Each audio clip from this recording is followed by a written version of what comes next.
Conta um Conto apresenta de Machado de Assis, A Missa do Galo. Narração Marcelo Fávaro. Nunca pude entender a conversação que tive com uma senhora há muitos anos. Contava eu 17, ela 30. Era noite de Natal. Havendo ajustado com um vizinho irmos à Missa do Galo, preferi não dormir. Combinei que iria acordá-lo à meia-noite. A casa em que eu estava hospedado era do escrivão Menezes, que fora casado em primeiras núpcias com uma de minhas primas. A segunda mulher, Conceição, e a mãe desta acolheram-me bem quando vim de Mangaratiba para o Rio de Janeiro, meses antes, a estudar preparatórios. Vivia tranquilo, naquela casa sobradada na Rua do Senado, com os meus livros, poucas relações, alguns passeios. A família era pequena, o escrivão, a mulher, a sogra e 2 escravas. Costumes velhos. Às 10 da noite toda a gente já estava nos quartos. Às 10h30 a casa dormia. Nunca tinha ido ao teatro e mais de uma vez, ouvindo dizer ao Menezes que ia ao teatro, pedi-lhe que me levasse consigo. E nessas ocasiões a sogra fazia uma careta e as escravas riam a socapa. Ele não respondia, vestia-se, saía e só tornava na manhã seguinte. Mais tarde é que eu soube que o teatro era um eufemismo em ação.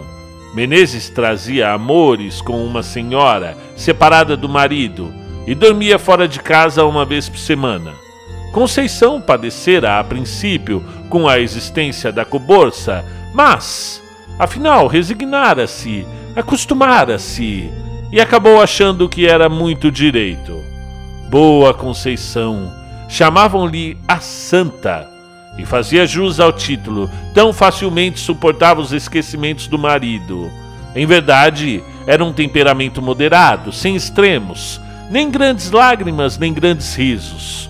No capítulo de que trato, dava para a maometana, aceitaria um harém, com as aparências salvas. Deus me perdoe se a julgo mal. Tudo nela era atenuado e passivo. O próprio rosto era mediano, nem bonito nem feio. Era o que chamamos uma pessoa simpática. Não dizia mal de ninguém, perdoava tudo, não sabia odiar. Pode ser até que não soubesse amar. Naquela noite de Natal, foi o escrivão ao teatro. Era pelos anos de 1861 ou 1862. Eu já devia estar em Mangaratiba em férias, mas fiquei até o Natal para ver a Missa do Galo na corte. A família recolheu-se à hora de costume. Eu meti-me na sala da frente, vestido e pronto. Dali passaria ao corredor da entrada e sairia sem acordar ninguém. Tinha 3 chaves à porta. Uma estava com o escrivão. Eu levaria a outra, a terceira ficava em casa. Mas, senhor Nogueira, que fará você esse tempo todo? Perguntou minha mãe de Conceição. Eu leio, dona Inácia. Tinha comigo um romance, Os 3 Mosqueteiros, uma velha tradução, creio, do Jornal do Comércio. Sentei-me à mesa que havia no centro da sala, e à luz de um candeeiro de querosene, enquanto a casa dormia, trepei ainda uma vez ao cavalo magro de D'Artagnan, e fui-me às aventuras. E dentro em pouco estava completamente ébrio de Dumas. Os minutos voavam, ao contrário do que costumam fazer, quando são de espera. Ouvi bater 11 horas, mas quase sem dar por elas um acaso. Entretanto, um pequeno rumor que ouvi dentro veio acordar-me da leitura. Eram uns passos no corredor que ia da sala de visitas à sala de jantar. Levantei a cabeça e logo depois vi assomar à porta da sala o vulto de Conceição. Ainda não foi? Perguntou ela. Não fui. Parece que ainda não é meia-noite. Que paciência! Conceição entrou na sala, arrastando as chinelinhas de alcova. Vestia um roupão branco, mal apanhado na cintura.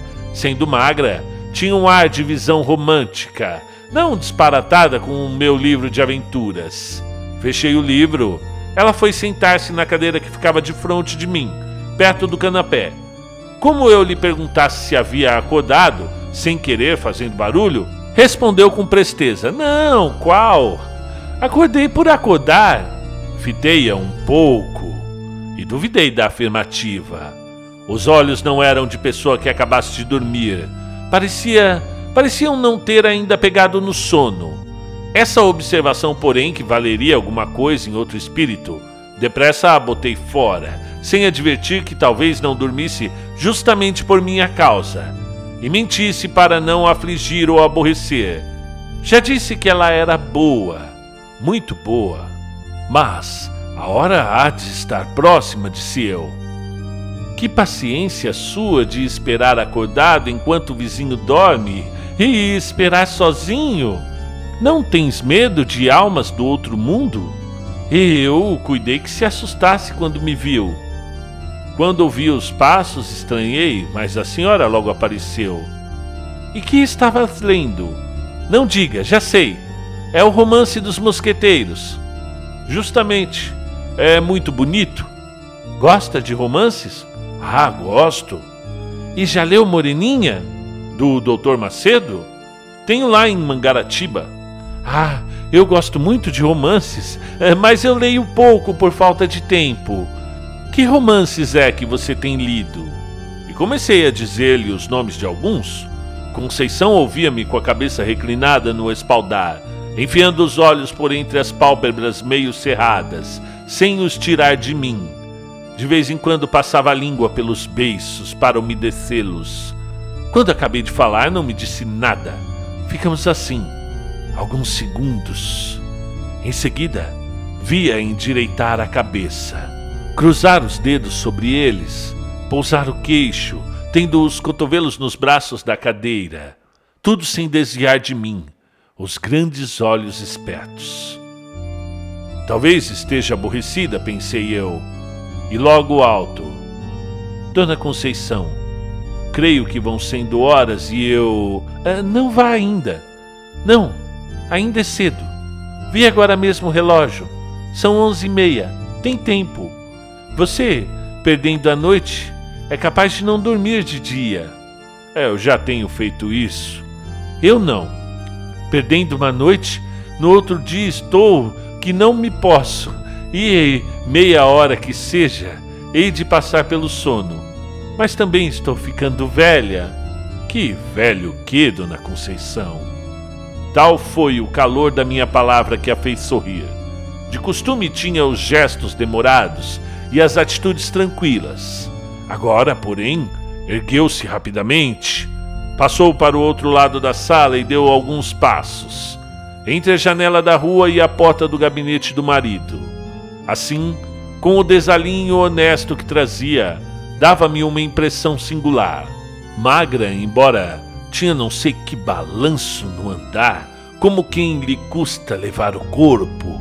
Essa feição nunca me pareceu tão distinta como naquela noite.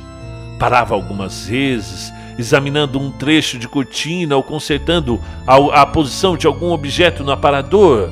Afinal, deteve-se diante de mim, com a mesa de permeio. Estreito era o círculo das suas ideias. Tornou ao espanto de me ver a esperar acordado.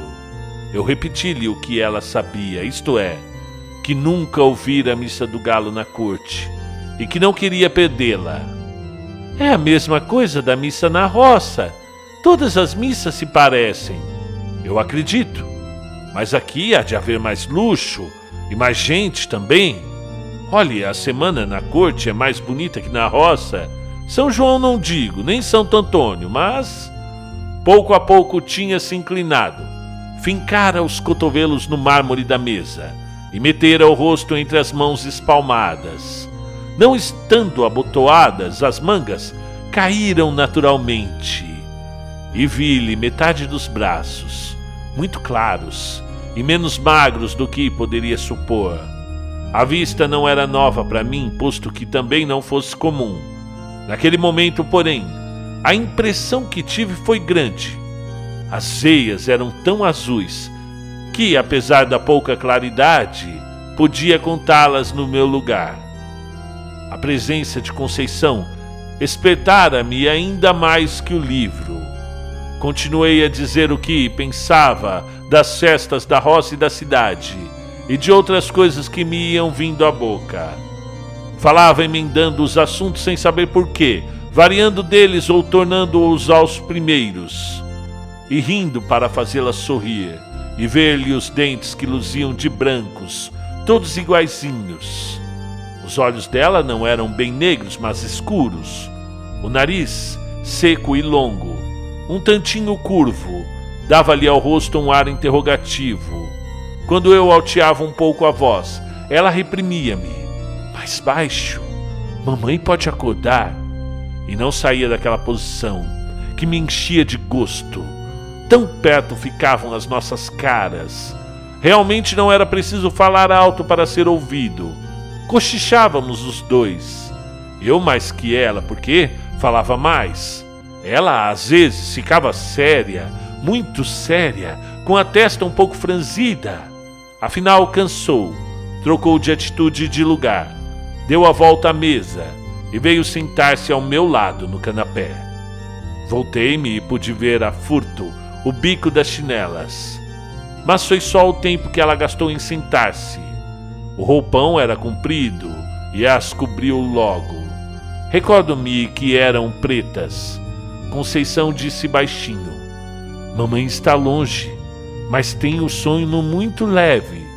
Se acordasse agora, coitada, tão cedo não pegava no sono. Eu também sou assim. O quê? Ela perguntou, inclinando o corpo para ouvir melhor. Fui sentar-me na cadeira que ficava ao lado do canapé e repeti a palavra. Riu-se da coincidência. Também ela tinha o sono leve. Éramos 3 sonos leves. Há ocasiões em que sou como mamãe, acordando. Custa-me dormir outra vez. Rolo na cama à toa. Levanto-me, acendo uma vela, passeio, torno a deitar-me e nada. Foi o que lhe aconteceu hoje? Não, atalhou ela. Eu não entendi a negativa. Ela pode ser que também não a entendesse. Pegou das pontas do cinto e bateu com ela sobre os joelhos, isto é, o joelho direito, porque acabava de cruzar as pernas. Depois referiu uma história de sonhos e afirmou-me que só tivera um pesadelo em criança. Quis saber se eu os tinha. A conversa reatou-se assim lentamente, longamente, sem que eu desse pela hora nem pela missa. E quando eu acabava uma narração ou explicação, ela inventava outra pergunta ou outra matéria, e eu pegava novamente na palavra. De quando em quando reprimia-me. Mais baixo, mais baixo. Havia também umas pausas. 2 outras vezes pareceu-me que havia dormir, mas os olhos, cerrados por um instante, abriam-se logo sem sono nem fadiga, como se ela houvesse fechado para ver melhor. Uma dessas vezes creio que deu por mim, embebido da sua pessoa, e lembra-me que os tornou a fechar, não sei se apressada ou vagarosamente. Há impressões dessa noite que me aparecem truncadas ou confusas. Contradigo-me, atrapalho-me. Uma das que ainda tenho frescas é que, em certa ocasião, ela, que era apenas simpática, ficou linda, ficou lindíssima. Estava de pé, os braços cruzados, e eu, em respeito a ela, quis levantar-me, mas não consentiu. Pôs uma das mãos no meu ombro e obrigou-me a estar sentado. E cuidei que ia dizer alguma coisa, mas estremeceu, como se tivesse um arrepio de frio. Voltou as costas e foi sentar-se na cadeira, onde me achara lendo. Dali relanceou a vista pelo espelho, que ficava por cima do canapé. Falou de 2 gravuras que pendiam na parede. Estes quadros estão ficando velhos. Já pedi a Chiquinho para comprar outros. Chiquinho era o marido. Os quadros falavam do principal negócio desse homem. Um representava Cleópatra. Não me recordo do assunto do outro. Mas eram mulheres. Vulgares ambos. Naquele tempo não me pareciam feios. Bom, são bonitos, disse eu. Bonitos são, mas estão manchados. E depois, francamente, eu preferia duas imagens, duas santas. Estas são mais próprias para a sala de rapaz ou de um barbeiro. De barbeiro? A senhora nunca foi à casa de barbeiro. Mas imagino que os fregueses, enquanto esperam, falam de moças e namoros. E, naturalmente, o dono da casa alegra a vista deles com essas figuras bonitas. E em casa de família que não acho próprio. Bem, é o que eu penso. Mas eu penso muita coisa assim esquisita. Seja o que for, não gosto dos quadros. Eu tenho essa Nossa Senhora da Conceição, minha madrinha, muito bonita.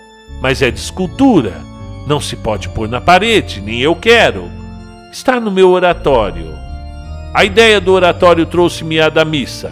Lembrou-me que podia ser tarde. E quis dizê-lo. Penso que cheguei até a abrir a boca, mas... logo a fechei. Fechei para ouvir o que ela contava, com doçura, com graça, com tal moleza que trazia preguiça à minha alma e fazia esquecer a missa e a igreja. Falava das suas devoções de menina e moça. Em seguida referia umas anedotas de baile, uns casos de passeio, reminiscências de Paquetá. Tudo de mistura, quase sem interrupção. Quando cansou do passado, falou do presente, dos negócios da casa, das canseiras de família, que lhe diziam ser muitas. Antes de casar, mas não eram nada. Não me contou, mas eu sabia que casara aos 27 anos. Já agora não trocava de lugar como a princípio, e quase não saíra da mesma atitude. Não tinha os grandes olhos compridos, que entrou a olhar à toa para as paredes. Precisamos mudar o papel da sala, disse daí a pouco, como se falasse consigo. Concordei para dizer alguma coisa, para sair da espécie de sono magnético, ou o que quer que era que me tolhia a língua e os sentidos. Queria e não queria acabar a conversação. Fazia esforço para arredar os olhos dela, e arredava-os por um sentimento de respeito. Mas a ideia de parecer que era aborrecimento, quando não era, levava-me os olhos outra vez para Conceição. A conversa ia morrendo. Na rua, o silêncio era completo. Chegamos a ficar por algum tempo, não posso dizer quanto, inteiramente calados. O rumor único e escasso era um doer de camundongo no gabinete, que me acordou daquela espécie de sonolência. Quis falar dele, mas não achei modo. Conceição parecia estar devaneando. Subitamente, ouvi uma pancada na janela, do lado de fora, e uma voz que bradava: "Missa do Galo! Missa do Galo!" "Aí está o companheiro", disse ela, levantando-se. "Tem graça. Você é que ficou de ir acordá-lo, e ele é que vem acordar você. Vá, que hão de ser horas. Adeus." "Já serão horas?" perguntei. "Naturalmente." "Missa do Galo", repetia do lado de fora, batendo. "Vá, vá, não se faça esperar. A culpa foi minha. Adeus, até amanhã." E com o mesmo balanço do corpo, aquele balanço do corpo, Conceição enfiou pelo corredor adentro, pisando mansinho. Saí à rua e achei o vizinho que esperava. Guiamos dali para a igreja. E durante a missa, a figura de Conceição interpôs-se mais uma vez entre mim e o padre. Fique isto à conta dos meus 17 anos. Na manhã seguinte, no almoço, falei da missa do Galo e da gente que estava na igreja sem excitar a curiosidade de Conceição. Durante o dia, achei-a como sempre, natural, benigna, sem nada que fizesse lembrar a conversação da véspera. Pelo ano bom fui para Mangaratiba. Quando tornei ao Rio de Janeiro em março, o escrivão tinha morrido de apoplexia. Conceição morava no Engenho Novo, mas nem a visitei, nem a encontrei. Ouvi mais tarde que casara com o escrevente juramentado do marido. Fim do conto. De Machado de Assis. A Missa do Galo. Muito bem, esse é um dos contos mais conhecidos de Machado de Assis. traz uma sutileza estética, temática, um andamento sutil, trata do que o realismo mais trata, a questão da traição, do adultério, ou, como aqui, né, uma suposta intenção de adultério, que não chega nem próximo, nem um toque nas mãos ali ocorre, mas há um modo de conduzir o conto de uma maneira bem suave, tranquila. Primeiro ele faz um contraponto com o romantismo, quando ele cita a Moreninha, ele cita os Três Mosqueteiros, e vem com a realidade, o realismo, vem com a decepção de um casamento mal escolhido. E aí a gente pode lembrar também de Madame Bovary, né? Emma, na busca por aqueles romances românticos, aquela volúpia de desejo, de romantismo, ela acaba encontrando cada vez mais decepções, né? E aí você reencontra essa temática, claro, muito mais sutil, na voz de um jovem, né? Uma narrativa em primeira pessoa, que tem uma noite muito peculiar, muito excitante aos tempos da época, né? Cabe aqui deixar o detalhe da manga da camisa dela, né? Dos braços que estavam desabotoados e foram descendo, mostrando o antebraço dela. E isso, para a época, a gente está falando aqui de um conto provavelmente escrito na década de 80 dos anos de 1800, porém que se passa na década de 60, né? 1861, 1862, se eu não me engano aqui o que eu li. Era uma época que uma dama mostrar os braços assim, sozinha com um garoto, já era um motivo de um grande alarde, de um grande escândalo. Por isso, né, a sua preocupação com a mãe não acordar e toda essa coisa, né, essa sedução, esse jogo. O Machado, ele consegue trabalhar de uma maneira muito eficaz até a troca de lugares deles na sala, né? Próximo do canapé, atrás da mesa, olhando por entre o espelho. Então você tem esse jogo de sedução, tem uma sugestão de intenção, né? Porque não ficou claramente sugerida essa intenção de um adultério. No entanto, houve alguma coisa ali. Seus olhos, seu olhar, os seus dentes, todos eles, né, iguaizinhos, bonitos. Então, trabalha muito bem esse Joaquim Maria Machado de Assis.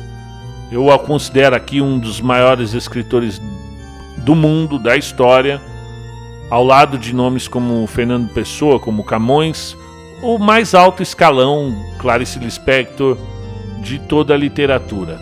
Escreveu muito bem esse conto, por isso é um dos mais conhecidos dele. E vamos lá, pessoal.